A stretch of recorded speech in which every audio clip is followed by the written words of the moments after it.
બોલો માંડવી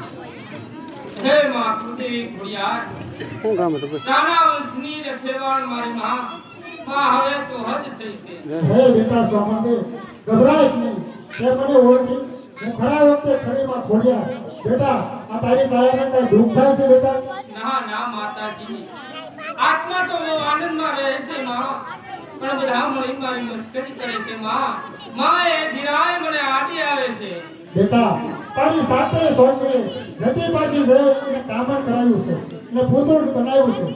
અડધો પૂતળું તેને પાણીયારા પાસે નાખ્યું છે તેમજ પૃથ્વીનો પવન લાગે તો પુત્રનો જન્મ થાય માટે ખોટી બધા ઓગળાય કે પુત્રનો જન્મ થયો છે તેથી તારી સાથે સોચરે સંગ કરશું તે જગ્યા પાસે જઈ અને પુતળાને બહાર કાઢશે તેથી પૃથ્વીનો પવન લાગતા પુત્રનો જન્મ થશે પ્રથમ તારા દેવી વખતે કહ્યું હતું કે કુંવરનું નામ નવઘણ રાખે બોલો ખોડિયાર